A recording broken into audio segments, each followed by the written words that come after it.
નમસ્કાર મિત્રો, આપ જોઈ રહ્યા છો કાકુ ન્યૂઝ ગુજરાતી કામરેજ સુરત. આ કામરેજ 4 રસ્તા નજીક દાદા ભગવાન મંદિરમાં શ્રી ગુર્જર ક્ષત્રિય કડિયા સમાજ કામરેજ દ્વારા તૃતીય એટલે કે ત્રીજો સ્નેહ મિલનનો કાર્યક્રમ યોજવામાં આવ્યો. અર્ચના પૂજા કરી કાર્યક્રમની શરૂઆત કરવામાં આવ્યો. કડિયા સમાજના માતાઓ, બહેનો, બાળકો, વડીલો અને વિદ્યાર્થીઓ હાજર રહ્યા હતા. સાથે સંત, મહાત્મા તેમજ સમાજના અગ્રણીઓ અને આજુબાજુથી નજીકથી પધારેલા તમામ મહેમાનો હાજર રહ્યા હતા, જેને પુષ્પગુચ્છ વડે સ્વાગત પણ કરવામાં આવ્યું હતું.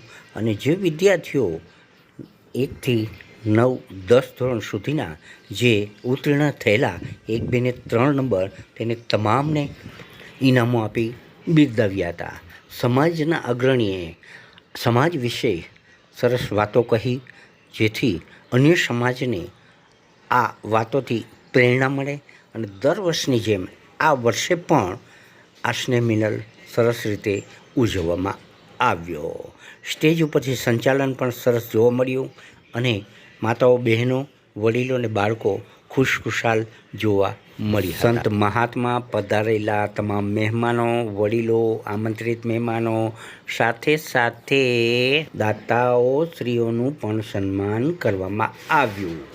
આ પ્રોગ્રામ પત્યા પછી સૌ સાથે મળીને સુરુચિ ભોજન પણ સરસ કરવામાં આવ્યું. નાની બાળાઓ અને બાળકો દ્વારા સ્ટેજ ઉપરથી સરસ પ્રોગ્રામ રજૂ કરવામાં આવ્યો, જેથી બાળકોને આ ઇનામ અને આ પ્રોગ્રામ વિશે સરસ આયોજન કરવામાં આવ્યું હતું. તો આવો નિહાળીએ થોડી એમની લાઈવ રિપોર્ટર કામરેજ કાકુ.